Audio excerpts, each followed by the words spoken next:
Press the Lord. प्रभूच्या नावाला धन्यवाद देऊया. देव बाप्पाने पुन्हा एकदा तुमच्या परिवाराची आठवण केली. पुन्हा एकदा देव बाप्पा आज वाचनातून आणि विचारातून आपल्याशी बोलणार आहे. प्रियांनो, देवाला आपल्या लोकांशी बोलल्याशिवाय राहत नाही. दिवसभरामध्ये आज देवाचा आत्मा कोणकोणत्या परिवारामध्ये, कोणकोणत्या चर्चमध्ये किंवा या समयाला जिथं कुठं ओपन मीटिंग चालली असेल देशांमध्ये, त्या ठिकाणी देव बाप्पाचा आत्मा हजर आहे. एकच आत्मा आहे, पण तो पृथ्वी व्यापून राहणारा आत्मा आहे. पृथ्वीभर जिथं पण त्याचं नावाचं गौरव चाललेला आहे, त्या ठिकाणी आत्म्याला सांगावं लागत नाही. न सांगता आत्मा विश्वासणाऱ्यांच्या अगोदर त्या जागेमध्ये हजर राहतो. प्रियांनो, आत्म्याला फक्त आपल्या विश्वासणाऱ्यांची काळजी आहे.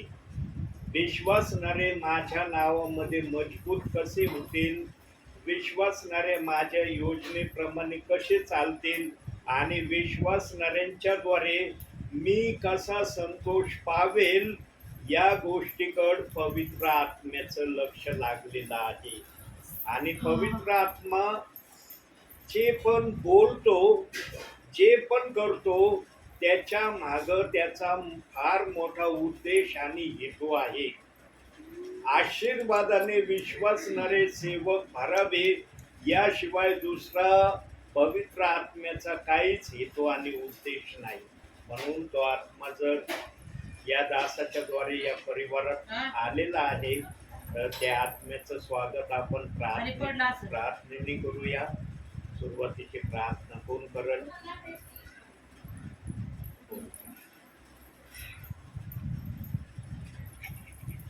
पवित्र पवित्र पवित्र पवित्र आधीच सेनाधीश परमेश्वरा, तुला उंच विद्या गौरव माझ्या पिता परमेश्वरा, आकाशाने तुला धन्यवाद देतो माझ्या पिता परमेश्वरा. बापा दिवसभर सांभाळून त्या संध्याकाळच्या समयी प्रार्थना करण्यास संधी दिली, तुला धन्यवाद देतो माझ्या परमेश्वर बाप्पा. आणि बाप्पा, आम्ही प्रार्थना करत असताना मान अशी असते माझे पिता परमेश्वर बाप्पा. बाप्पा, तुझे दास बाप्पा जे वचन सांगणारे बाप्पा, ते आमच्यासाठी आशीर्वादित माझ्या पिता परमेश्वरा.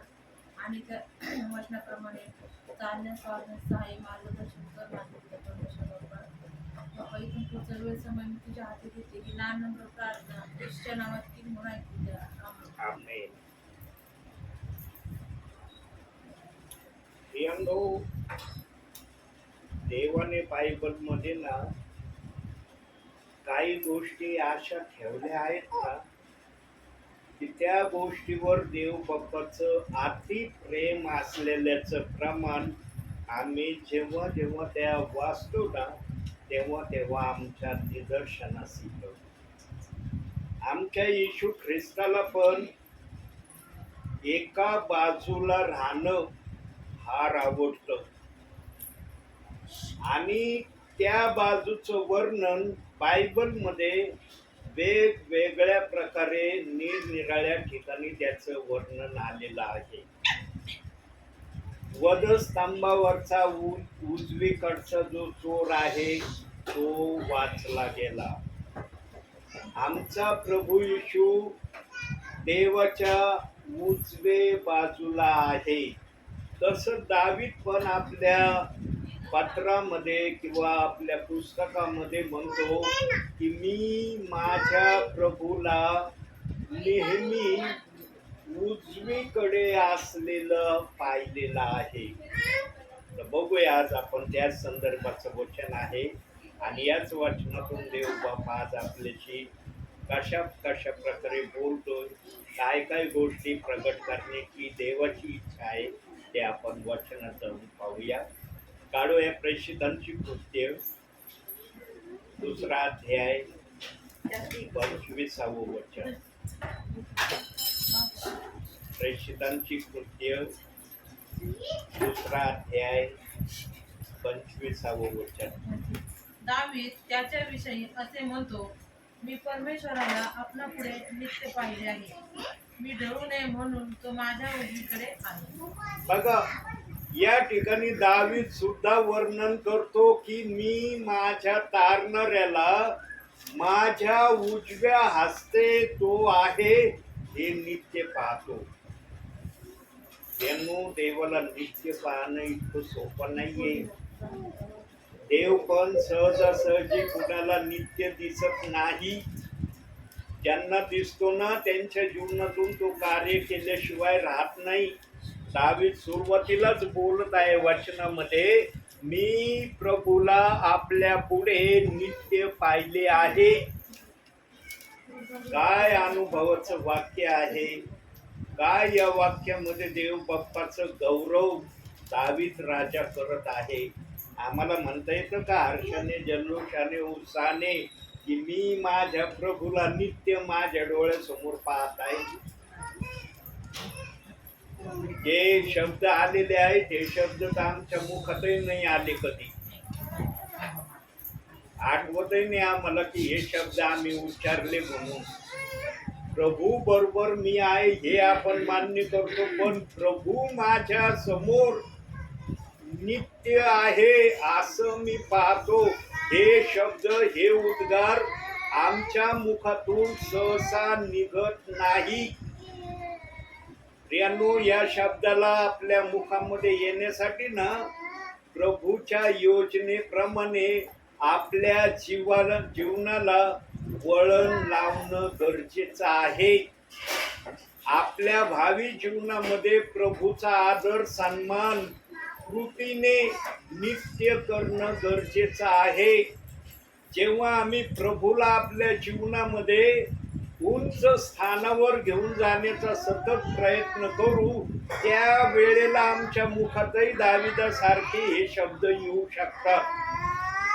प्रियांनो, जे मागच्या समयामध्ये दासांबरोबर, संदेष्टांबरोबर देवाचा आत्मा बोलत होताना ते याही समयामध्ये बोलणारा तो आहे.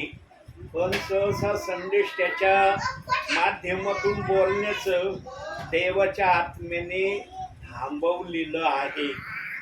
देवाच्या आत्म्याने संदेष्टाची वाणी या समयामध्ये सेवकांच्या मुखामधून सहसा निघणार नाही.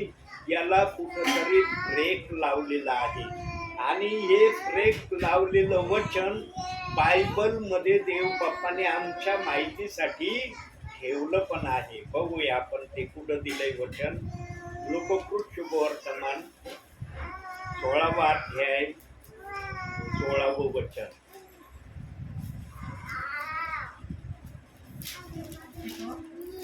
16वा अध्याय 16वं वचन. योहानापर्यंत नियमशास्त्र व संदेश होते, तेव्हापासून देवाच्या राज्याची घोषणा केली जात आहे आणि प्रत्येक मनुष्य त्यावर आक्रमण करीत. बघितलं, मनुष्याने आक्रमण करण्याचा प्रयत्न चालवलेला आहे. आजही काही सेवक स्वतःला संदेष्टा म्हणून नाव देतात. ओपन मीटिंग जर असली कोणत्या ठिकाणी तर संदेष्टा म्हणून मोठ्या अक्षरात त्यांच्या नावापुढं लिहिलेलं आम्ही वाचतो. परंतु देवाचं वचन शब्दशः बोलत आहे की देवाने संदेष्टा या शब्दाचं वर्णन योहानापर्यंत चालू ठेवलं होतं. योहानानंतर या शब्दाला देवाच्या आत्म्याने ब्रेक लावलेला आहे. पण देवाच्या आत्म्याने ब्रेक लावला या शब्दाला, परंतु मनुष्याने, सेवकाने या शब्दाला ब्रेक न लावण्याचं ठरवलं. म्हणून खालच्या चरणामध्ये बोलण्यात आलेलं आहे की मनुष्य यावर आक्रमण करतो. म्हणजे तो पण त्या गोष्टीमध्ये, त्या गोष्टीसारखा मी आहे हे जगासमोर प्रगट करण्याचा प्रयत्न करतो. प्रियांनो, देवाची बरोबरी आम्ही कधी करू शकत नाही. आम्ही देवाच्या मागं राहू शकतो, परंतु देवा समान आम्हाला पण काहीतरी आहे किंवा आम्ही पण काहीतरी करू शकतो, या गोष्टी आमच्या जवळ देवाने कदापि ठेवलेले नाही. प्रियांनो, या बायबलमध्ये जबरदस्तीने काही गोष्टी करण्याचा काही जणांनी घोळसाळपणा केलेला आहे. काही गोष्टी देवाने वर्ज करायला सांगितल्या, परंतु मनुष्याने त्या गोष्टी वर्ज केलेल्या नाही. त्या गोष्टीच्या पुढे जाण्याचा मनुष्याने प्रयत्न केलेला आहे. यांनो, देवाला मनुष्याची हद्द माहीत आहे. मनुष्याला एक ठराविक हद्दीपर्यंत जाण्याचा अधिकार आहे. त्या हद्दीच्या पुढं मनुष्याला जाण्यासाठी देवाचा आत्मा प्रतिबंध करतो, आणि जिथं देवाचा आत्मा प्रतिबंध करतो ना प्रियांनो, त्याच्या पुढं आम्ही जाण्याचा कधीही प्रयत्न करण्याचा प्रयत्न केला नाही पाहिजे. आम्ही त्या ठिकाणी स्वतःला प्रभूच्या नावाने थांबवणं गरजेचं आहे. पण आजच्या समयामध्ये ही प्रक्रिया प्रत्येक ठिकाणी सहसा पूर्ण होत नसलेली देव बाप्पाला दिसत आहे. प्रियांनो, देवबाप या पृथ्वीवर सर्व गोष्टी कोठपर्यंत सहन करणार आहे, जोपर्यंत त्याचं आगमन होत नाही दुसऱ्यांदा, तोपर्यंत पृथ्वीवरच्या हर ठिकाणामधून ज्या देवाच्या विरोधामध्ये ज्या काही गोष्टी आहेत, त्या देवबाप सहन करण्याचा प्रयत्न करेल, आणि त्याच गोष्टी सहन करण्याचा देवबाप पण प्रयत्न करेल ज्या गोष्टी देवबापाला सहन करणं आवडतं. ज्या गोष्टी देवबापाला सहन करणं मान्य होत नाही किंवा आवडत नाही, त्या ठिकाणी मग देवबापाने वचनात शिक्षेचं प्रावधान जुन्या करारातही सांगितलंय, नवीन करारातही सांगितलं. पण जुन्या करारात शिक्षेचं जे प्रावधान सांगितलंय या ठिकाणी, ते अति भयानक शिक्षेचं प्रावधान देव बाप्पाने सांगितलेलं आहे. कोणत्या ठिकाणी अति भयानक शिक्षेचं प्रावधान देव बाप्पाने सांगितलंय बघूया आपण. निर्गमाचं पुस्तक 20वा अध्याय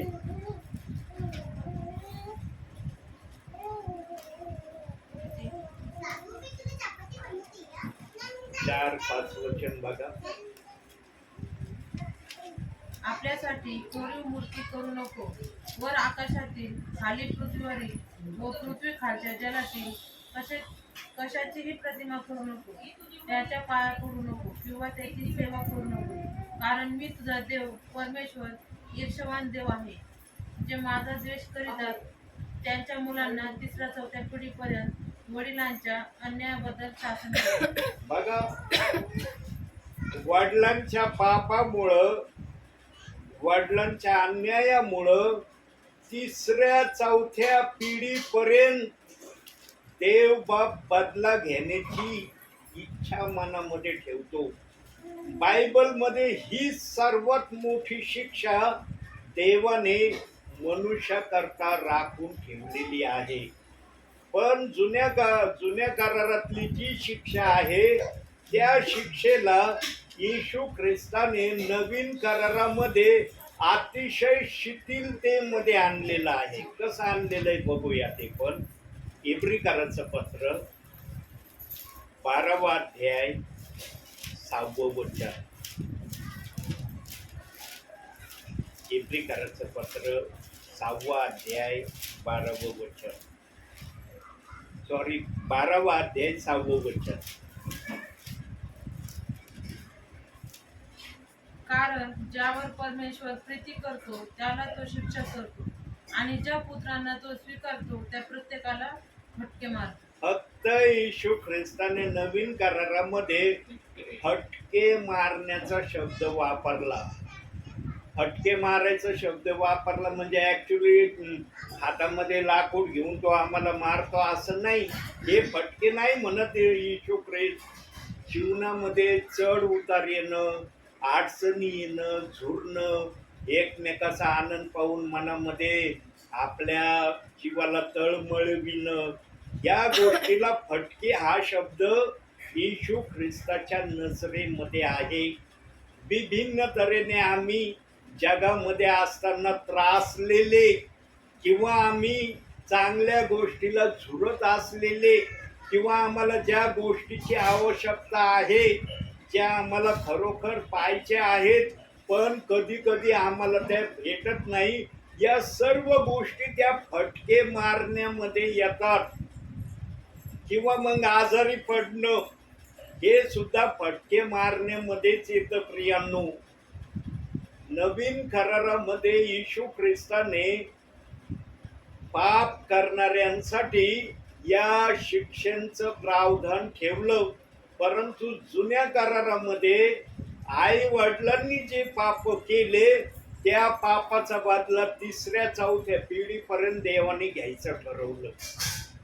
आणि प्रियांनो, जे जुन्या करारात वचन सांगण्यात आलंय, अशा प्रकारची प्रक्रिया या भूतलावर पृथ्वीच्या पाठीवर काही ना काही ठिकाणी देव बाप्पांनी पूर्णही केली आहे. असं नाही की तिसऱ्या चौथ्या पूर्व पिढीपर्यंत शब्द देव बोललाय आणि एका पिढीपर्यंतही देवाने त्या गोष्टीला करून दाखवलं नाही. अनेक परिवारामध्ये या वचनाची पूर्तता देव बाप्पाने केलेली आहे. म्हणून कधी कधी सेवक बघा, आत्म्याच्या प्रेरणेने प्रार्थनेमध्ये एक शब्द उच्चारतात, वंश परंपरेने चालत आलेले शाप आमच्या परिवारातून निघून जाऊ दे.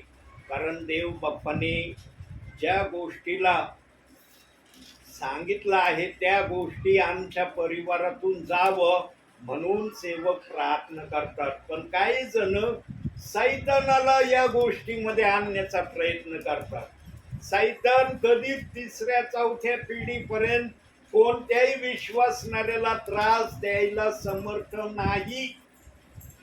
त्याच्यामध्ये एवढा अस्तित्व नाही. तो तिसऱ्या चौथ्या पिढीपर्यंत कोणत्याही परिवाराच्या माग लागन.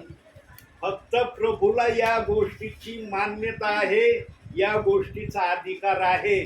सैतान फक्त क्षणिक मनुष्याला पापामध्ये टाकण्याच्या प्रक्रियेपुरता आहे. आणि सैतानाला जास्त अस्तित्व नाही. जेवढं अस्तित्व आमच्या प्रभूला आहे ना, त्या अस्तित्वापेक्षा कितीतरी कमी प्रतीचं अस्तित्व सैतानाला आहे. हे लक्षात ठेवा प्रियांनो. सैतानाला प्रभूच्या अस्तित्वाबरोबरचा अस्तित्व नाही. स्वर्गामध्ये त्याला होतं किंवा नाही हे आपल्याला सांगता येणार नाही, कारण देवाचा आत्मा ती गोष्ट प्रगट करत नाही, म्हणून आपल्याला ते कळत नाही. परंतु जेव्हा त्याला परमेश्वराच्या नजरेतून परमेश्वराने कमी लेखलं, तेव्हा प्रभू परमेश्वराने जे आपल्याला अस्तित्व आहे ते अस्तित्व सैतानाचं कमी केलेलं आहे.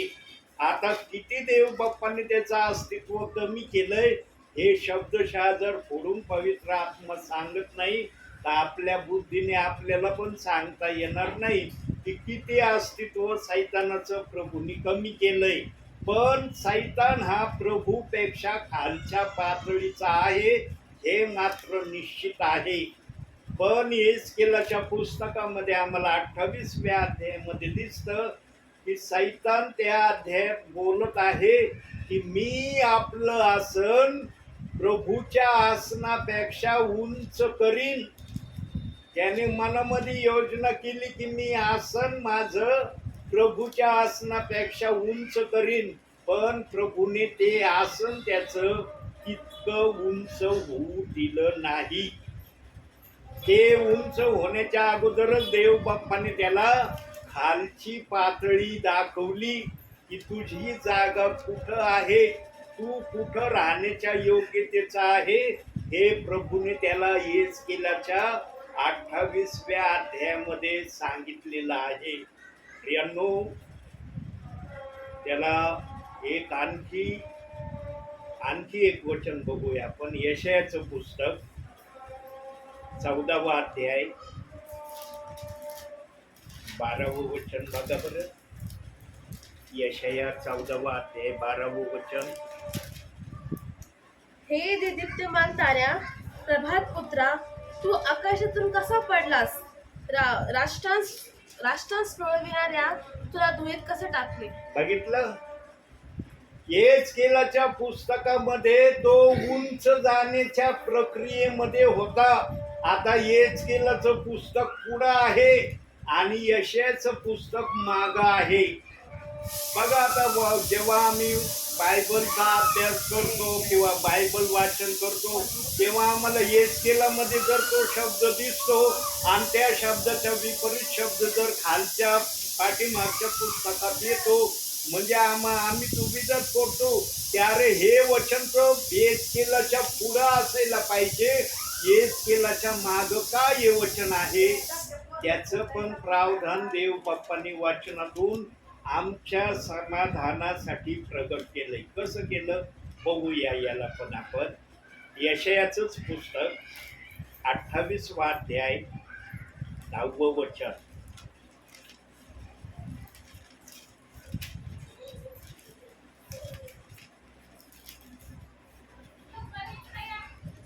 कारण नियमावर नियम, नियमावर नियम, कानूवर कानू, कानूवर कानू, थोडे येथे थोडे तेथे असे तू बोलत असतो. बघा पुढचं माग आणि मागचं पुढं असं बोलण्याचा अधिकार आमच्या प्रभूला आहे.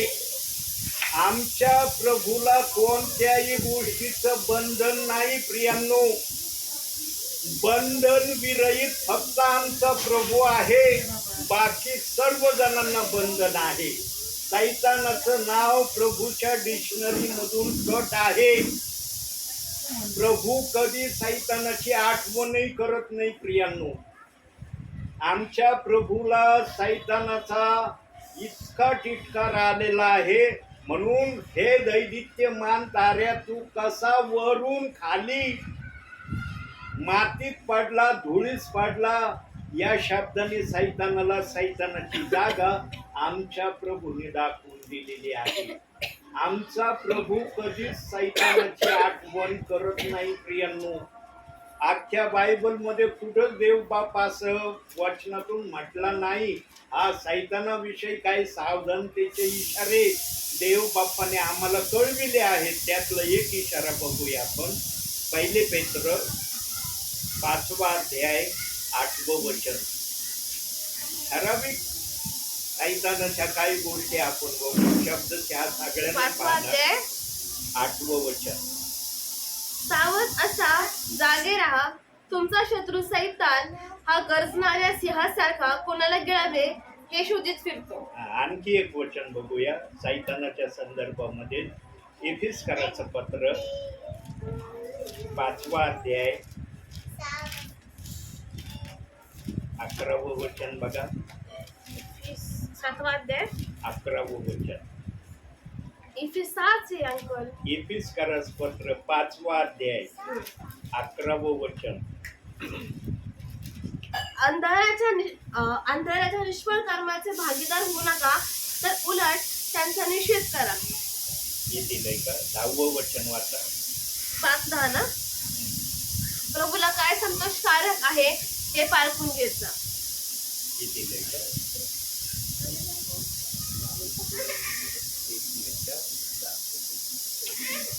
कितवा अध्याय सांगितलं मी? 5वा पाचवा. 5वं सांगितलं का? सॉरी 6वा अध्याय बघा. सॉरी हा. 6वा अध्याय किती वचन? 6वा अध्याय 10वं वचन वाचा. शेवटी प्रभू मध्ये व त्याच्या प्रभावी सामर्थ्याने बलवान होत जा. आणि आता 11वं वचन. सैतानाच्या डावपेचा पुढे तुम्हाला टिकाऊ धरता यावा म्हणून देवाची शस्त्र सामग्री धारण करा. बस या दोन गोष्टीने देव बाप्पाने विश्वासणाऱ्यांना, सेवकांना प्रामुख्याने वचनातून सावधान केलंय. देव बाप्पाला सावधान होण्यासाठी हे शब्द नाही दिले. आम्हाला सावधानतेमध्ये आम्ही सैताना विरुद्ध कसं राहावं याकरिता हे दिलेलं आहे. सैतानाचा शब्द आमच्या प्रभूच्या मुखामध्ये कधीच नाहीये. त्या दिवशी देव बाप्पाने त्याला लुसिफरचं सैतान नाव हे दिलं, जुनाट साप हे नाव दिलं, आजगर हे नाव दिलं. त्या समयापासून प्रभूने सैतानाचं नाव घेणं सोडून दिलेलं आहे. प्रभू कधीच सैतानाचा उच्चारण आपल्या मुखामध्ये करत नाही.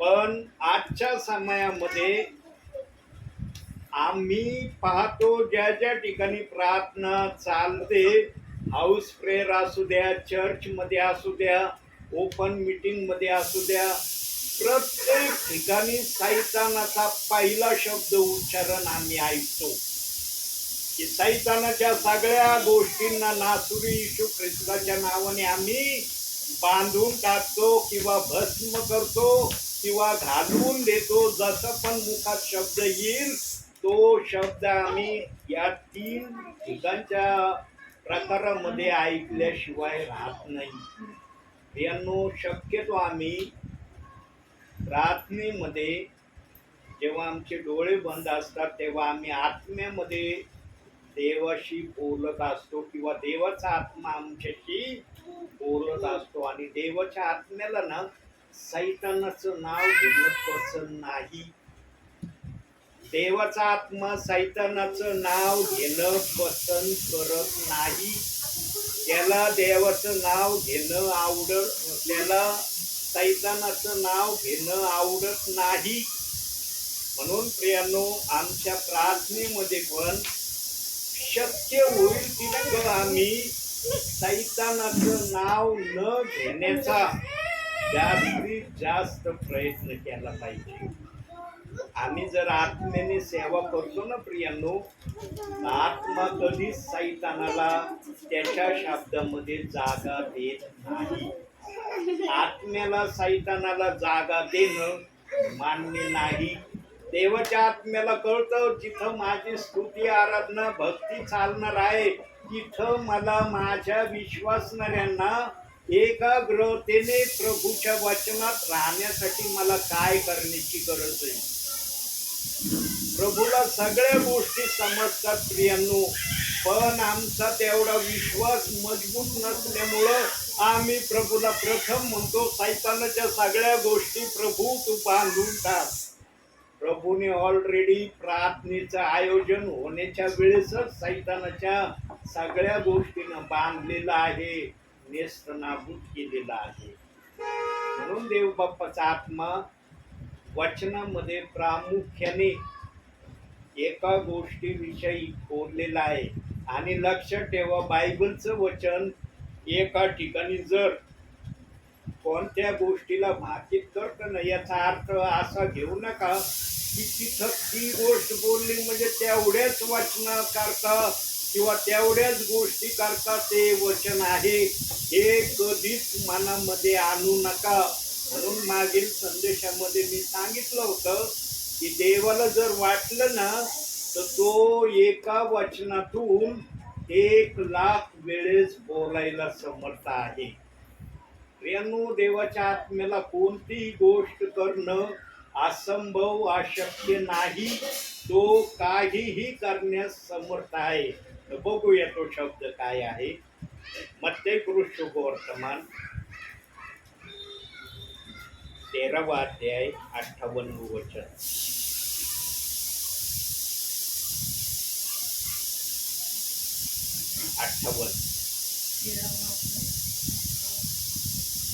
तेथे त्याच्या अविश्वासामुळे त्याने फारसे अधिक कृत्य केले नाही. प्रियांनो, काही जणांना असं वाटतं या वचनाला वाचल्यावर किंवा ऐकल्यावर फक्त चिन्ह चमत्काराच्या प्रक्रियेमध्येच या वचनाचा प्रामुख्याने उपयोग आहे, बाकी ठिकाणी या वचनाचा उपयोग नाही, असं काही जणांना हे वचन वाचल्यावर किंवा ऐकल्यावर वाटतं. परंतु शब्दशः पाहायला गेलं ना, हे वचन तसं बोलत नाही. या वचनाला कोणत्याही गोष्टी ज्या ठिकाणी योग्य वाटतील त्या ठिकाणी प्रगट करण्याचा अधिकार आहे. आता येशू ख्रिस्त, जे लोक अविश्वासाने येशू ख्रिस्ताकडे आले होते, हे येशू ख्रिस्ताला जेव्हा आत्मेमध्ये दिसलं ना तेव्हा तिथं तो शब्द दिलाय की त्यांच्या अविश्वासामुळं येशू ख्रिस्ताने त्या ठिकाणी फारशी महत्कृत्ये केली नाही. याचा अर्थ असा नाही की हे वचन फक्त तेवढ्याच गोष्टीला प्रमाणित करणार आहे. हे वचन हर ठिकाणी हर गोष्टीला प्रमाण करण्याचं प्रमाण या वचनाजवळ आहे, हे आम्ही लक्षात घेणं गरजेचं आहे. बायबलच्या एक एक शब्दामध्ये एक एक वचनामध्ये देव बाप आपल्या इच्छेला येईल तेवढ्या वेळेस बोलायला तो समर्थ आहे, हे या वचनातून देव बाप आम्हाला शिकवित आहे. म्हणून एका वचनाकडे आणखी आपण जाऊया, नीतिसूत्रामध्ये जाऊया. आपण एक वचन बघूया, 22वा अध्याय पहिलं वचन. नीतिसूत्रे 22वा अध्याय पहिलं वचन. चांगले नाव विपुल धनावर इष्ट होय, प्रेमयुक्त कृपा सोन्या रूपापेक्षा उत्तम आहे. प्रियांनो, ख्रिस्तामध्ये जेव्हा पण देवाने आमचा स्वीकार केलाय किंवा आम्ही प्रभूच्या नावाने आलो, फक्त एक आणि एक धैर्य आमच्या जीवनाचा आम्ही ठेवण्याचा सतत प्रयत्न करणं गरजेचं आहे. आणि तो प्रयत्न काय? चांगले नाव विपुल धनावून इष्ट होय. प्रियांनो, ख्रिस्ताच्या नावामध्ये राहत असताना कोणीही तुमच्याकडे असं बोट करता कामा नाही. ज्या पण ठिकाणी तुमच्यासाठी असं बोट केलं जाईल ना, समजून घ्यायचं तुम्ही जे इष्ट नाव प्रभूमध्ये प्राप्त करण्याचं ठरवलं आहे, त्या नावाला तुम्ही अयशस्वीरित्या आपल्या जीवनामध्ये उतरवायला सुरुवात करत आहात. जसं पाणी निर्मळ असतं ना प्रियांनो, स्वच्छ असतं, तसं आमचं नाव ख्रिस्तामध्ये असावं ही देव बाप्पाची आमच्या प्रति इच्छा आहे. आणि या इच्छेला पूर्ण करण्यासाठी ना आम्हाला बायबलची मदत घेतल्याशिवाय हे नाव आम्ही प्राप्त करून घेऊ शकत नाही. म्हणून प्रियांनो, बायबल वाचणं हर विश्वासणाऱ्यांसाठी, सेवकांसाठी गरजेचं आहे. कित्येक जण आहेत प्रियांनो, आजही आहेत, आजच्या समयाला पण आहेत, ते बायबल वाचित नाही. त्यांच्याजवळ सगळ्या गोष्टी करायला वेळ आहे, पण जेव्हा बायबलची प्रक्रियेचा शब्द त्यांच्या समोर येतो ना, तेव्हा त्यांच्याजवळ बायबलच्या प्रती निरनिराळे कारण आहेत. प्रियांनो, देवबाप कारण ऐकण्याच्या पक्षामध्ये नाही, देवबाप कृती करण्याच्या पक्षामध्ये आहे. म्हणून आपल्याला जो पण फावला वेळ देवाच्या नावामध्ये मिळतो ना प्रियांनो, त्या वेळेला आम्ही चांगल्या समयामध्ये बदलणं गरजेचं आहे. आणि प्रामुख्याने ते कोणत्या समयामध्ये बदलण्याची देवबाप अपेक्षा करतो, ती अपेक्षा आहे आम्ही बायबल वाचन करावं, प्रार्थना करावं आणि या गोष्टीची आठवण आमच्या जीवनामध्ये राहावी. म्हणून त्याने एका ठिकाणी या शब्दाला वचनाने आम्हाला सावधान पण केलेलं आहे. कुठं केलं बघूया. एफिसकरास पत्र 5वा अध्याय 16वं वचन. बघा काय म्हणते ते वचन. 16वं वचन. वेळेचा सदुपयोग करा, कारण दिवस वाईट आहेत. बघा देव बाप्पांनी किती सुंदररित्या आम्हाला सावधानतेमध्ये येण्यासाठी शब्द ठेवलाय. वेळेचा सदुपयोग करा, कारण दिवस वाईट आहेत. सध्याचे दिवस आहेत का चांगले? येईल का म्हणता चांगले दिवस आहे? प्रियांनो, आता शिकतं काहीच झालेलं नाही किंवा होत पण नाही, परंतु अशा घटना देवबाप करणार आहे. जेव्हा देवबाप आपल्या क्रोधाला आरंभ करण्याचा निश्चय घेईल ना, त्या वेळेला प्रामुख्याने एका गोष्टीला तो मनुष्यामधून काढून टाकणार आहे. एका गोष्टीला, कोणत्या गोष्टीला काढून टाकणार आहे? आणि ज्या गोष्टीला काढून टाकणार आहे ना प्रभू, त्या गोष्टीला पाहण्यासाठी आम्ही या पृथ्वीवर राहणार नाही. बघा देवाची योजना काय आहे. एक योजना करण्याची देवाच्या मनामध्ये इच्छा आहे, तर त्या योजनेला न पाहण्यासाठी काही लोकांना या पृथ्वीवर न ठेवण्याचा निश्चय देव बाप्पाने केला आहे. यानो देवाचे निर्णय ना, जे त्याच्या पक्षाचे आहेत ना त्यांच्यासाठी चांगले निर्णय आहे. जे त्याच्या पक्षाचे नाहीत ना त्यांच्यासाठी मग देव बाप्पाने आपल्या वचनामध्ये निरनिराळ्या ठिकाणी प्रावधान ठेवून ठेवले. तर दोन गोष्टी आपण पाहणार आहोत यातून. एक पॉझिटिव्ह पाहणार आहोत आणि एक निगेटिव्ह पाहणार आहोत. वचनातूनच पाहणार आहोत. तर पहिलं वचन काढूया आपण. मत्ती वर्तमान 24वा अध्याय 22वं वचन.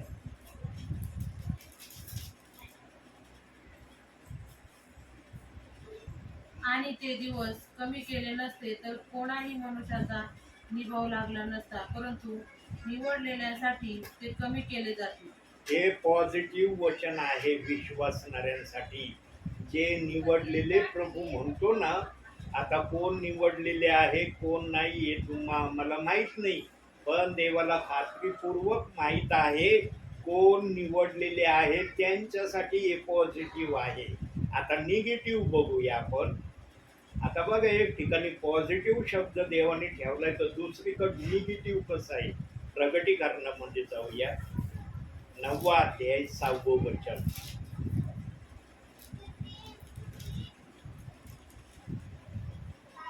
त्या दिवसात माणसे मरणाची संधी शोधतील तरी ती त्यांना येणार नाही, मरावयाची उत्कंठा धरतील तरी मरण त्यांच्यापासून दूर पडेल.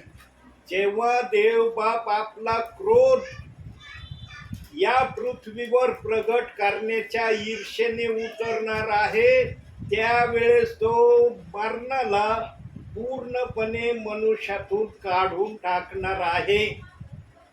आणि जेव्हा मरणाची प्रक्रिया मनुष्यामधून देवबाप काढून टाकील, तेव्हा त्याच अध्यायामध्ये पहिल्या वचनापासून 5व्या वचनापर्यंत वाचा.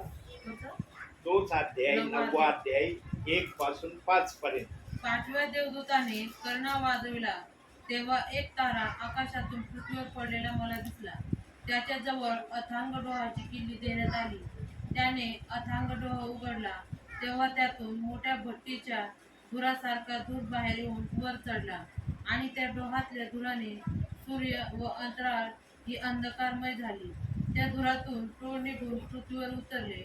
त्यास पृथ्वीवरील विंचवासारखी शक्ती देण्यात आली. त्यास असे सांगण्यात आले की पृथ्वीवरील गवताला, कोणत्याही हिरवळीला व कोणत्याही झाडाला उपद्रव करू नये, तर ज्या माणसाच्या कपाळावर देवाचा शिक्का नाही त्यांना मात्र उपद्रव करावा. त्यांना जीवे मारण्याचे त्यांच्याकडे सोपविले नव्हते, तर फक्त 5 महिने पीडा देण्याचे सोपविले होते.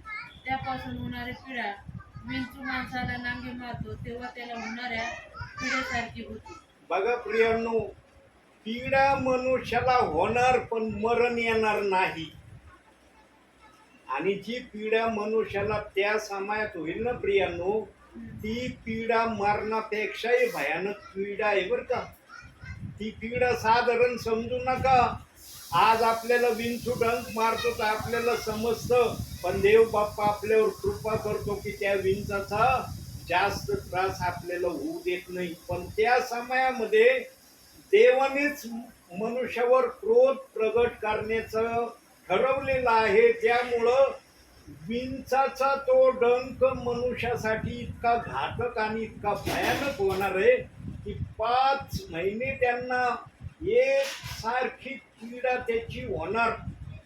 आज बघा दवाखान्यामध्ये किंवा घरामध्ये एखाद्या व्यक्तीला खूप भयानक जर पीडा व्हायला लागली तर मनुष्याचा प्राण निघून जातो. मनुष्याचा प्राण शरीरामध्ये थांबत नाही.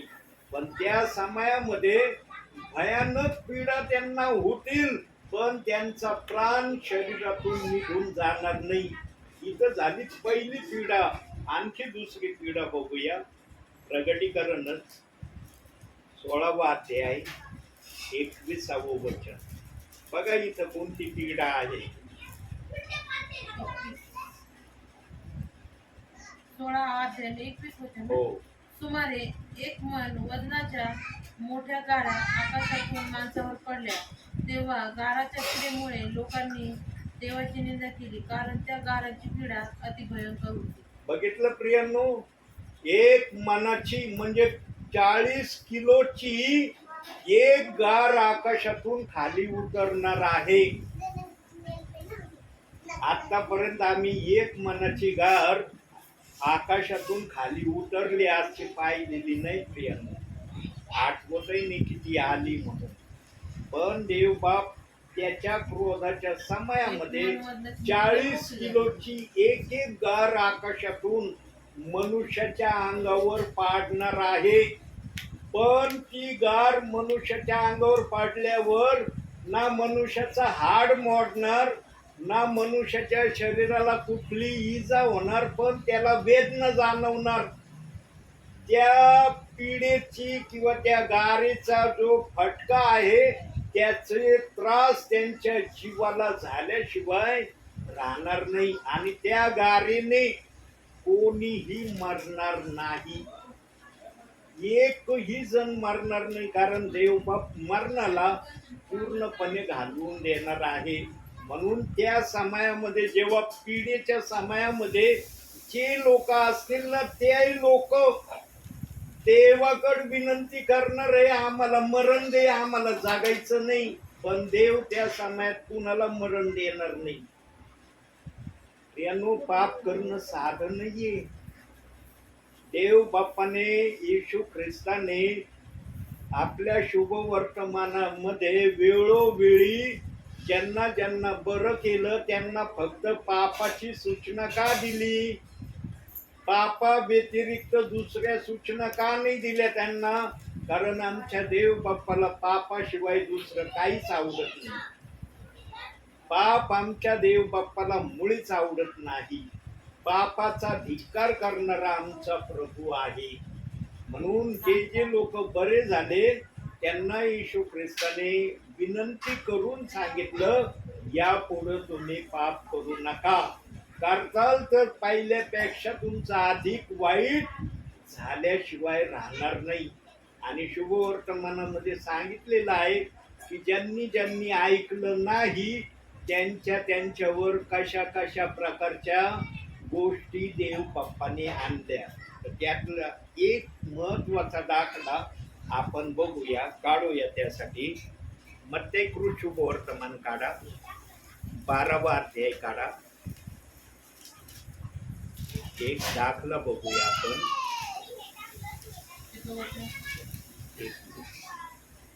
43 पासून जवळजवळ 45 वचनापर्यंत वाचा. अशुद्ध आत्मा माणसातून निघाला म्हणजे तो विसवा शोधित निर्जल स्थली फिरत राहतो, परंतु तो त्याला मिळत नाही. मग तो म्हणतो, ज्या माझ्या घरातून मी निघालो त्यात परत जाईल. आणि तेथे गेल्यावर ते त्यास रिकामे असलेले, झाडलेले व सुशोभित केलेले असे आढळते. नंतर तो जाऊन आपणापेक्षा दुष्ट असेल दुसरे 7 आत्मे आपणाबरोबर घेऊन येतो आणि ते आत जाऊन तेथे राहतात. मग त्या माणसाची शेवटली दशा पहिल्यापेक्षा वाईट होते. तसेच या दुष्ट पिढीचीही होईल. खाली वाचायचंय. मग तो तसेच या दुष्ट पिढीचेही होईल. आता ज्या ज्या प्रियजनांनी आपल्या भावी ख्रिस्ती जीवनामध्ये देव बाप्पाने त्यांना पूर्णपणे शुद्ध पवित्र केलं, निर्मळ केलं, देवाच्या योजनेप्रमाणे चालण्यासाठी रेडी केलं, पण जे प्रियजन देवाची योजना न ओळखता वाईट गोष्टीच्या मार्गाने गेले, त्या व्यक्तींना या गोष्टी प्रामुख्याने लागू होतात. आमच्या देवाला पाप आवडत नाही. आणि जो पापामध्ये राहतो ना किंवा पाप करतो ना, त्यांच्यावर या सांगितलेल्या गोष्टीप्रमाणे काही ठिकाणी गोष्टी होत असलेल्या किंवा होऊन गेलेल्या या पृथ्वीवर आम्हाला दिसल्या आहेत. रेणू जे आम्हाला अवगत नाही ना, ते पवित्र आत्म्याला अवगत आहे. जे आम्हाला माहित नाही ना, ते पवित्र आत्मा आम्हाला माहित करून देतो. म्हणून शुभ वर्तमानामध्ये सांगितलंय की तुम्ही जर अंधारात एखादी गोष्ट बोलाल तर ती उजेडात प्रगट केली जाईल, सांगितली जाईल. कोणती गोष्ट अशी गुप्त नाही जी उघड केली जाणार नाही. अशा अनुषंगाचे वचन शुभ वर्तमानामध्ये देवाने आमच्यासाठी ठेवलेले आहेत. जो नवीन नवीन प्रभूमध्ये येतो, प्रभू त्याला पूर्णपणे निर्मळ करतो आपल्या सामर्थ्याने. पण जो देवाच्या वचनामध्ये न राहता स्वतःच्या इच्छेने चालण्यामध्ये आनंद मानण्याचा प्रयत्न करतो ना, त्यांच्यावरच या गोष्टी प्रामुख्याने उतरलेल्या आम्ही पाहतो किंवा ऐकतो. आणि त्या प्रक्रिया आजच्या समयापर्यंत चालू आहेत. प्रियांनो, असं समजू नका की ह्या दाखल्यातल्या गोष्टी बंद झालेल्या आहेत.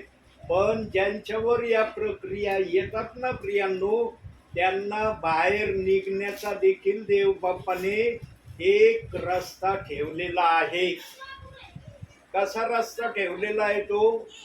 होईल तितकं प्रभूच्या नावाने सहन करत राहायचं आणि वचनाप्रमाणे आचरण करण्याच्या प्रक्रियेमध्ये स्वतःला आणण्याचा प्रयत्न करायचा.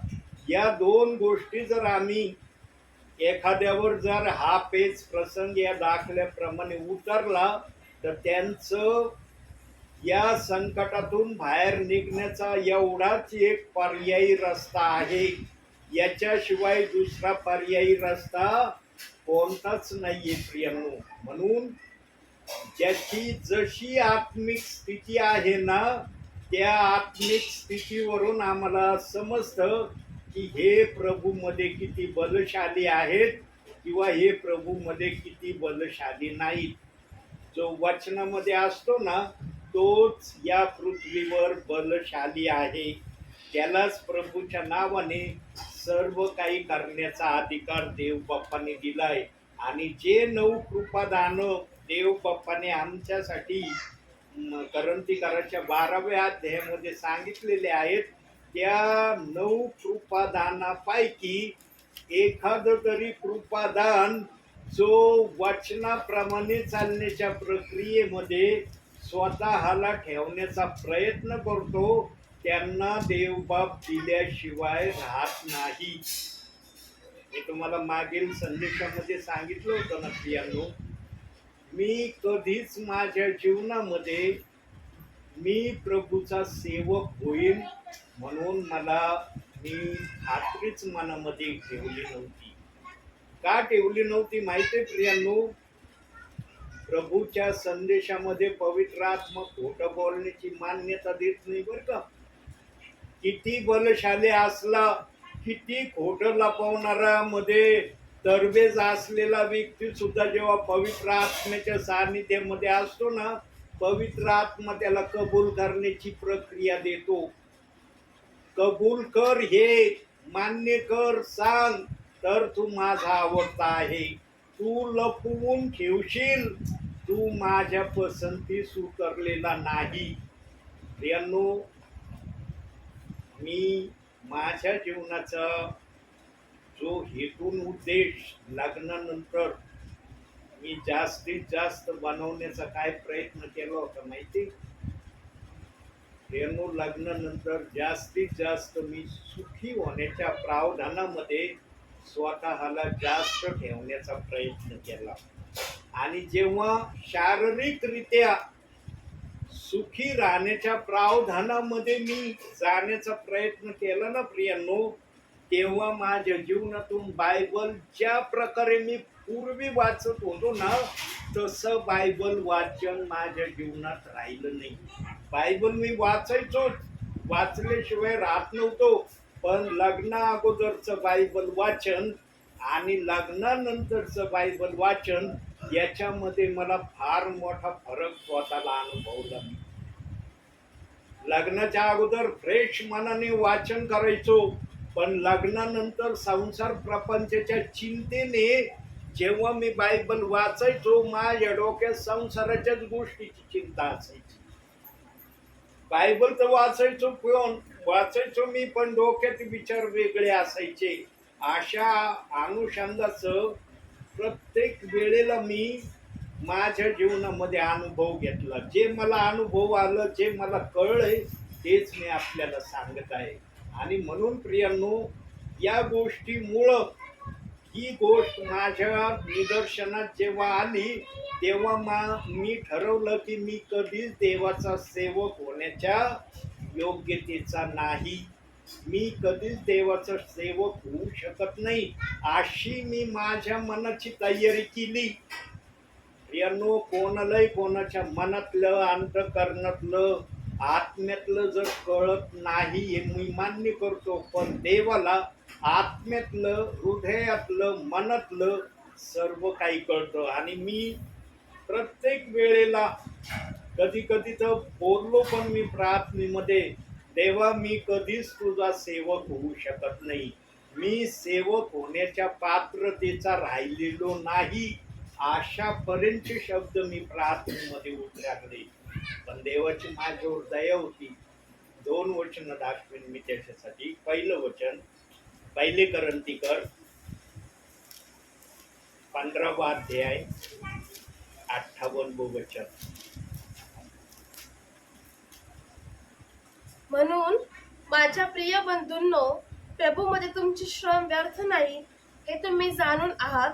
म्हणून तुम्ही स्थिर व अडळ व्हा आणि प्रभूच्या कामात सर्वदा अधिकाधिक तत्पर असा. मी जरी अधिक प्रभूच्या नावामध्ये, लग्नामध्ये तत्पर नव्हतो, थोडासा तत्पर होतो, तीच तत्परता देव बाप्पाने माझी पाहिली. पण मी या तत्परतेला निगेटिव्ह मध्ये देव बाप्पाला वेळोवेळी सांगत होतो की मी कधी तुझा सेवक होण्याच्या योग्यतेचा राहिलेलो नाही, मी तुझा सेवक म्हणण्याच्या पात्रतेला मी गमवून टाकलेला आहे. आणि जेव्हा वारंवार माझ्या मुखातून हे शब्द देव बाप्पाला मी प्रार्थनेमध्ये सादर करत राहिलो, तेव्हा देव बाप्पाने माझ्या या निगेटिव्ह शब्दाला पॉझिटिव्ह मध्ये कसं मला दाखवलं ते दाखवलं. आता स्तोत्र संहिता 32वा अध्याय 8वं वचन. 8वं वचन. मी तुला बोध करीन, ज्या मार्गाने तुला गेले पाहिजे त्याचे शिक्षण तुला देईन. मी आपली दृष्टी तुझ्यावर ठेवून तुला बुद्धिवाद सांगेन. देव बाप्पाने या गोष्टीने मला उत्तर दिलं, मी तुला बोध करीन. तुझ्या डोक्यात काय विचार चालले, तू मला काय प्रार्थना करतो मला माहित आहे, पण मी तुला रस्ता दाखवीन की कोणत्या रस्त्याने तुला चालायचं आहे, आणि त्याचं शिक्षण मी तुला देईन. आणि प्रत्येक गोष्टीचा बुद्धिवाद तुला सांगण्यात मी नेहमी प्रयत्नशील राहील. म्हणून या गोष्टीमुळं आजच्या समयाला सेवक या नावाने आज मी प्रभू समोर आहे. Praise the Lord.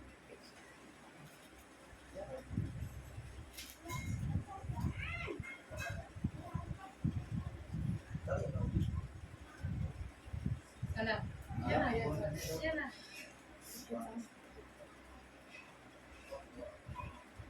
बसा.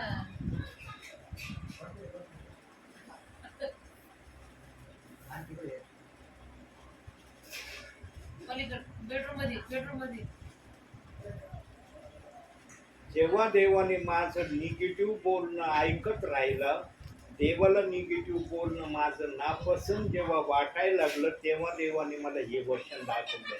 आणि प्रियांनो, ज्या दिवशी मला हे वचन देव बाप्पाने दाखवलं ना, त्या दिवशी या वचनाला वाचल्यावर माझ्या हृदयात जो आनंद आला ना प्रियांनो, त्या आनंदाला मी कोणत्या शब्दाने सांगू, कसं सांगू. हे मला सांगता येत नाही, पण एवढं मात्र निश्चित सांगतो की हे वचन वाचल्यावर माझ्या जीवनाचं जणू काही टर्निंग पॉइंटच टर्न झाल्यासारखा मला दिसला. आणि जे काही मी प्रभूशी बोलत होतो ना, त्या गोष्टीचा त्या वाचलेल्या वाचनानंतर विसर पडायला देव बाप्पाने माझ्यामध्ये सुरुवात केली. निगेटिव्ह गोष्टी माझ्या या जीवनातून जात राहिल्या आणि पॉझिटिव्ह गोष्टीला मी आपल्या जीवनामध्ये घेण्यास सुरुवात केली. म्हणून मी सेवक होण्याच्या पात्रतेपर्यंत देवाच्या नावाने आलो आणि आजच्या समयापर्यंत मी प्रभूच्या नावाने तुमच्यापर्यंत सेवा करत आहे. प्रियानो, देवाने एक विचार मला दाखवला संदेशात, जे वचन आलेलं आहे, जो दाखला आपल्या समोर देव बाप्पाने वचनातून दाखवला, त्या दाखल्यानुसार मी पण असं समजत होतो, गृहीत धरत होतो की मी प्रभूच्या विरोधामध्ये खूप वागलोय, फार प्रभूच्या विरोधात माझ्याकडून पाप झालेला आहे, म्हणून मी सेवक होऊ शकत नाही. ही जी माझी कल्पना मनाची होती, या कल्पनेला देव बाप्पाने सेवकामध्ये माझ्यामध्ये कशी परिवर्तित केली हे मात्र तुम्हाला मी सांगितलं आहे. प्रियानो, देवाचं वचन कोणत्याही गोष्टीला पॉझिटिव्ह मध्ये निगेटिव्ह मध्ये जिथं आवश्यक वाटेल तिथं देवाचा आत्मा सांगायला समर्थ आहे. देवाचा दाखला फक्त एकाच गोष्टीवर थांबून राहत नाही. येशू ख्रिस्ताने इब्री 12:6 मध्ये जे शिक्षा सांगितली, ती शिक्षा कशा कशा प्रकारची आम्हाला होऊ शकते ते पण देवाचा आत्मा माझ्या मुखातून बोललेला आहे. पण जुन्या करारात देव बाप्पाने जे शिक्षेचं प्रावधान सांगितलं ना, 3ऱ्या-4थ्या पिढीपर्यंत मी वडिलांच्या अन्यायाबद्दल शासन करणार आहे, ती प्रक्रिया पण आजच्या समयापर्यंत चाललेली आहे. पण काही जण त्या गोष्टीला त्या गोष्टीमध्ये न धरता सैतानावर त्या गोष्टीचा दोष आणण्याचा प्रयत्न करतात. प्रियांनो, सैतानाला एवढा मोठा अधिकार नाही की तो आमच्या 3ऱ्या-4थ्या पिढीपर्यंत आमच्या पापाचा बदला घेईल. त्याला बदला घेण्याचा अधिकारच प्रभूने ठेवलेला नाही.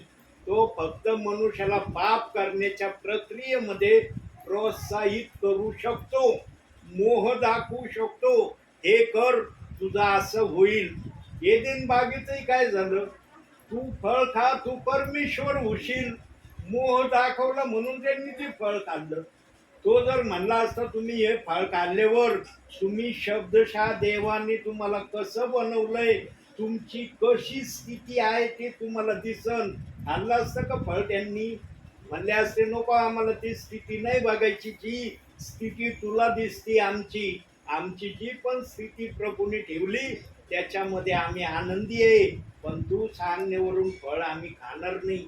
पण त्याने आयडिया लावली, आपली हुशारी दाखवली, फळ खा तुम्ही परमेश्वरा समान होताल. आणि या गोष्टीला हे उभयता दोघही बळी पडले. प्रथम हव्वा पडली, नंतर आदामाने पण माघार घेतली आणि फळ खाऊन परमेश्वराच्या विरोधात तो अपराधी झाला. तो जर अपराधी झाला नसताना प्रियांनो, तर देवबाप फक्त 1000 वर्षाकरता राहायला आलेला होता. आम्ही बहुतेक त्या समयामध्ये आलो नसतो. त्या पिढीतले जे 1000 समाजाच्या परिस्थितीमध्ये होते ना, तेवढ्यांनाच प्रभूची ती स्थिती पाहायला भेटली असती. 2000 वर्ष कुणाला बघायलाही भेटलं नसतं. पण आदमाच्या एक क्षुल्लकच्या पापामुळं 7000व्या वर्षामध्ये आम्ही सध्या चालत आहोत. आणि या 7000व्या वर्षामध्ये आता देवबाप आम्हाला घेऊन जाण्यासाठी येत आहे, याची चाहूल आम्हाला लागलेली आहे. लागली ना चाहूल की आमचा प्रभू येणार आहे. म्हणतो का कोणता विश्वासणारा नाही प्रभू नाही येणार? नाही शब्द आहेत का कोणाच्या मुखामध्ये? ज्याला त्याला वाटतंय कोणत्याही समयाला आता आमचा तारणारा आम्हाला घेऊन जाण्यासाठी येणार आहे. कारण ज्यांच्या हृदयामध्ये अशा अनुषंगाचा विचार आहे त्यांच्यामध्ये देवाचा आत्मा कार्य करत आहे. ज्यांच्या मनामध्ये आत्म्यामध्ये प्रभू येणार आहे या विषयीची भावना नाही ना, समजून घ्यायचं त्यांच्यामध्ये देवाचा आत्मा कार्य करत नाही. म्हणून पाऊल पत्रामध्ये म्हणला, तुम्ही त्यांच्या बोलण्यावरून ओळखाल ते आत्म्याने बोलणारे आहेत का बुद्धीने बोलणारे आहात. म्हणून प्रियांनो, आत्म्याचा संदेश नेहमी आत्म्याच्या गोष्टीला प्रगट करतो. बुद्धीचा संदेश ना, जगामध्ये ज्या वस्तू आहेत, ज्या मनमोहक गोष्टी आहेत, त्या गोष्टींना बुद्धीचा संदेश आमच्या समोर प्रगट करतो. म्हणून आत्म्यातून येणारा संदेश देवापासूनचा आहे आणि जगातल्या गोष्टीला प्रगट करण्याचा संदेश बुद्धीपासून आहे. हे पाऊलाने करंथीकराच्या पत्रामध्ये आमच्यासाठी सांगून ठेवलेलं आहे. म्हणून आमच्या ख्रिस्ती जीवनामध्ये आम्ही शक्यतो आत्म्याच्या प्रेरणेने चालण्याच्या प्रक्रियेमध्ये सदैव आम्ही स्वतःला ठेवणारे असलं पाहिजे. आणि जो आत्म्याच्या प्रेरणेमध्ये स्वतःला ठेवण्याच्या प्रयत्नात असतो ना प्रियांनो, तो देवाचा हर शब्द ऐकण्याच्या प्रक्रियेमध्ये असतो. देवाची हर गोष्ट करण्यामध्ये त्याला आनंद होत असतो आणि त्या आनंदाला प्रगट करण्यासाठी बायबल वाचन करणारच त्या आनंदामध्ये स्वतःला अनुभवत असलेला आम्हाला प्रभूमध्ये दिसत आहे. प्रियांनो, बायबलचा आदर करणाऱ्या व्यक्तीने नेहमी लक्षात ठेवावं की देव बाप माझा आदर एक ना एक दिवशी केल्याशिवाय राहणार नाही. तरुणपणामध्ये जे बायबल वाचन माझ्याकडून झालं, उतर वयामध्ये देवबाप त्याची सेवा करण्याची मला संधी देत आहे. प्रियांनो, सर्वात मोठा वाटा देवबापाने माझ्या नावावर लिहिला. ऐकण्याच्या प्रक्रियेमध्ये मी राहिलो. मी जर संसारी प्रपंचाच्या गोष्टीला आतापर्यंत धरून राहिलो असतो तर मला नाही वाटत मी सेवेमध्ये राहिलो असतो. म्हणून प्रभूला जे नापसंत आहे ना आमच्या जीवनामध्ये, ते आम्ही प्रभूच्या नावाने काढून टाकणं गरजेचं आहे. आज सकाळपासून इथं प्रार्थनेला येण्या अगोदरपर्यंत किती जणांनी बायबल वाचले? एक जणांनी वाचलं. तुम्ही नाही वाचलं. अंकल, तुम्ही नाही वाचलं. प्रियांनो, बायबल वाचत जा. म्हणजे आमच्या ताईंनी लक्षात ठेवला त्या दिवशीचा शब्द की बायबल वाचणं माझ्यासाठी गरजेचं आहे. आमच्या ताईंनी एक वचन जरी वाचलेलं असलं ना, तर आमच्या ताईंना अधिकाराने देव बाप्पाचा आत्मा बोलत आहे, या आमच्या बहिणीने बायबल वाचला आहे. किती वाचलं याला महत्व नाही, बायबलचा शब्द त्यांनी आपल्या मुखाने प्रगट केला याला महत्व आहे. म्हणून प्रियांनो, बायबल वाचण्यापासून कधी स्वतःला आवरू नका. जिथं वेळ मिळेल ना तिथं बायबल वाचा. थोडं का व्हायना वाचा. 30 पट तरी तुमच्या नावावर देव बाप्पाने आत्मिक धन लिहावं. या अनुषंगाने प्रभूमध्ये चालण्याचा प्रयत्न करा. जर तुमच्या नावावर 30 पट ही आत्मिक धन मिळवण्याचं जर प्रावधान नाही, तर तुम्ही ख्रिस्तामध्ये आल्यावर काय केलं? ख्रिस्ताने तुम्हाला काय शिकवलं किंवा तुम्ही ख्रिस्ताच्या नावाने काय शिकला?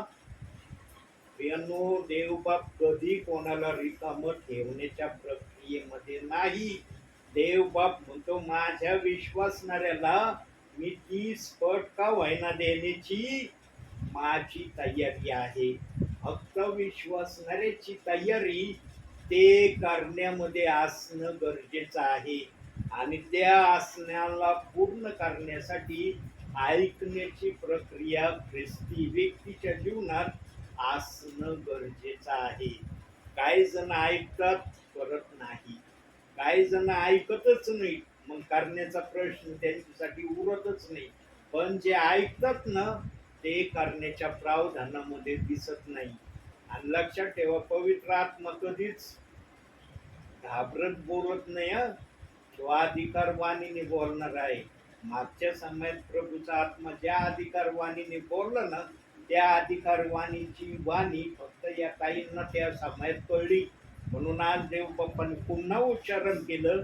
किती जणांनी आज प्रार्थनेला बसण्या अगोदर पर्यंत बायबल वाचलं? एकच हात वर झाला, बाकीच्यांचे हात उंच झाले नाही. प्रियांनो, देवाच्या समक्षतेमध्ये ना खोट्यापणाने हात वर करू देत नाही. पवित्र आत्मा ध्यानात ठेवा. काही जण चेष्टा करण्याचा प्रयत्न करतात बरं का, मी केलं नाही तरी करण्यात, मी केलं म्हणून हात वर करीन. देवाचा आत्मा कधीच हात वर करू देत नाही. लक्षात ठेवा प्रियांनो, प्रभूच्या उपस्थितीमध्ये जो बसतो ना, देवाची उपस्थिती त्याला खरं असलं तर कर म्हणती, खरं नसलं ना करू नको म्हणती. आणि जर एखाद्याने याही गोष्टीच्या विपरीत करण्याचा प्रयत्न केला ना, मग त्याला फटके बसल्याशिवाय राहत नाही. कधी देवाच्या उपस्थितीमध्ये प्रियांनो आम्ही शक्यतो जे केलंय तेच आम्ही बोलावं, जे केलं नाही ना ते आम्ही कधी बोलू नये. ही आहे विश्वासणाऱ्याची नम्रता. नम्रतेची सुरुवात इथून होते की जर मी केलंय तर होय आहे, जर मी नाही केलं तर मी नाही केलं हे म्हणण्यामध्ये समाधानता देव बाप्पाला होते. म्हणून सर्व ठिकाणी सर्व गोष्टी माफ केल्या जातील. देवाच्या दरबारामध्ये माफ नाही होणार. लक्षात ठेवा, इथं पण त्याचं प्रतिफळ मिळणार. आणि वरती तर न्याय करायलाच बसलेला आहे. त्यांनी वरती ऑर्डरच देऊन ठेवली, जो कोणी माझ्याकडे येणार आहे त्याचा न्याय मी करणार आहे. सेवकांना तो सोडणार नाही आणि विश्वासणाऱ्यांनाही सोडणार नाही. म्हणून शेवटी आणखी एक शेवटचं वचन बघू आणि मग आपण प्रार्थनेत जाण्याचा प्रयत्न करू. स्तोत्र संहितेमध्ये जाऊया आपण. 119-89 वचन. 119-89.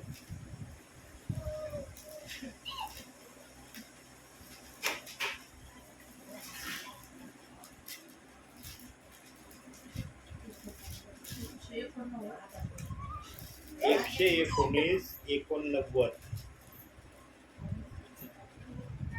हे परमेश्वरा, तुझे वचन स्वर्गात सर्व काळ स्थिर आहे. पुढं वचन प्रभूचं स्थिर आहे, स्वर्गात स्थिर आहे. ज्या देवाचं वचन स्वर्गामध्ये स्थिर राहायला समर्थ आहे, ते वचन आपल्या जीवनामध्ये पण देवबाप स्थिर ठेवायला समर्थ आहे. फक्त आम्ही त्या वचनाला आत्मसात करणं किंवा ऐकणं गरजेचं आहे.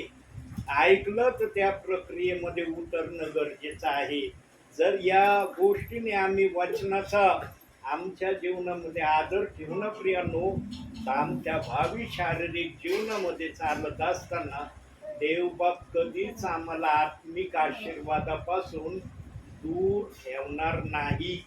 आणि शारीरिक जीवनामध्ये आमची जी काही गरज असेल, जी अत्यावश्यक गरज असेल, देवबाप ती पूर्ण केल्याशिवाय राहणार नाही. पण आम्ही फक्त देवाच्या वचनाचा आदर करणारे देवाला दिसावे, हे देव बाप्पाची आमच्या प्रती इच्छा आहे. म्हणून प्रियांनो, तुम्ही प्रभूमध्ये कसे चालत आहात, कसे बोलत आहात, काय करत आहात, या प्रत्येक गोष्टीचा हिशोब देवबाप तुमच्या जीवनाच्या पुस्तकात लिहित आहे. म्हणून आम्ही होईल तितकं आमच्या जीवनामध्ये आम्हाला आमच्या कृत्याचं प्रतिफळ चांगलं मिळल, या अनुषंगाने ख्रिस्तामध्ये चालण्याचा प्रयत्न केला पाहिजे. आणि प्रियांनो, मी मागं पण सांगितलं होतं, आजही सांगतो, जीवनामध्ये सर्वांच्या विरोधात जाण्याचा प्रयत्न करा. प्रभूच्या विरोधात जाण्याचा कधी प्रयत्न करू नका. विचार देखील करू नका की मी प्रभूच्या विरोधामध्ये जाण्याची तयारी करीन. मनुष्याच्या विरोधात गेले ना, देवबाप त्याच्यातून तुम्हाला बाहेर काढील. पण जर तुम्ही प्रभूच्याच विरोधात गेल्यावर मग तुम्ही मला कोण बाहेर काढीन, कोण काढायला येईन तुम्हाला बाहेर? म्हणून प्रियांनो, सर्व गोष्टीची सूट देवबाप आम्हाला देण्यास तयार आहे, पण त्याच्या विरोधात चालण्याची सूट देवबाप आम्हाला कधी देणार नाही. हेच आम्हाला पवित्र शास्त्र प्रत्येक ठिकाणी वचनाच्या स्वरूपाने आमच्याशी बोलत आहे.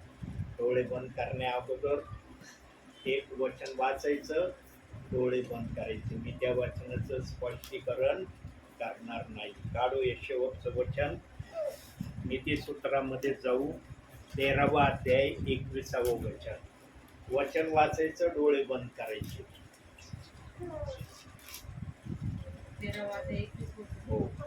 पाप्यांच्या पाठीस अरिष्ट लागतो, पण धार्मिकांना कल्याण रूप प्रतिफळ मिळते. देवबाप वाचलेल्या वचनातून तुम्हाला आणि मला भरपूर आणि भरपूर आशीर्वाद देऊ. आमेन. डोळे बंद करा प्रियांनो. कुणी डोळे उघडे नाही करायचे प्रियांनो. देवाचा आदर सन्मान आपल्याकडून झाला पाहिजे. काही सेकंद आपण शांत राहू. काही सेकंदानंतर आपल्यामध्ये प्रार्थना होईल.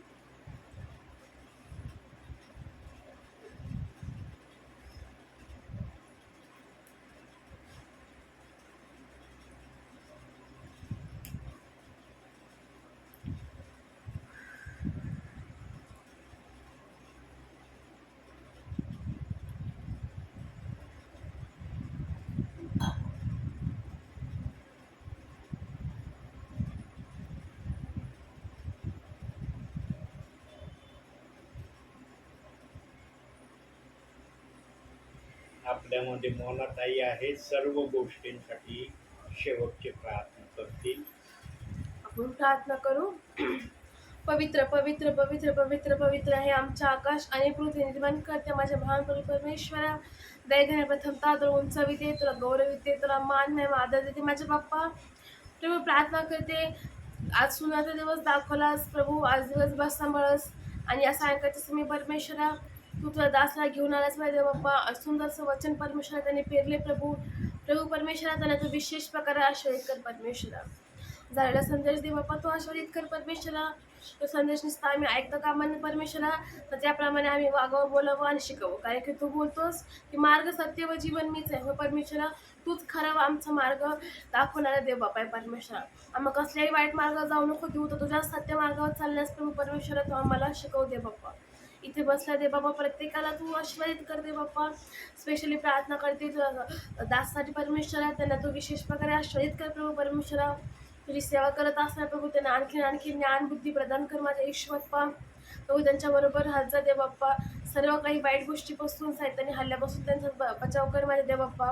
आणि त्यांना त्यांच्या कुटुंबाला प्रभू तू विशेष प्रकारे आशीर्वादित कर माझ्या देव बाप्पा. प्रभू प्रार्थना करते, आज असं दिवसभर सांभाळ पाहिजे परमेश्वरा, तसं रात्रभर देखील सांभाळ दे बाप्पा. आणि पगारे अंकात तसं येणं सुखाचं केलं दे बाप्पा, तसं त्यांचं जाणं देखील तू सुखाचं करतो. एवढीच लहानशी नम्र प्रार्थना धन्य तारणार प्रभू श्री ख्रिस्त याच्या गोड आणि पवित्र नावाने केली म्हणून पितरतोय. आमेन. हे आमच्या स्वर्गातील पित्या, बाप्पा, तुझे नाम पवित्र मानले जाऊ, तुझे राज्य येऊ, जशी स्वर्गात तशीच पृथ्वीवर. तुझ्या इच्छेप्रमाणे हो. आमची रोजची भाकर आज आम्हास दे, आणि जसे आम्ही आमच्या ऋणासरून सोडले आहे तसेच तू आमची ऋणे आम्हास सोडू. आणि आम्हास परीक्षेत आणू नकोस, तर आम्हास वाईटापासून सोडू. कारण की राज्य, सामर्थ्य आणि गौरव ही सर्व काळ तुझीच आहे. आमेन. आमेन. प्रभू येशू रक्त की जय. प्रभू येशू रक्त की जय. प्रभू येशू रक्त की जय. आमेन. धन्य येशू नाम, धन्य येशू नाम, धन्य येशू नाम सर्व काळ. धन्य येशू नाम, धन्य येशू नाम, धन्य येशू नाम सर्व काळ.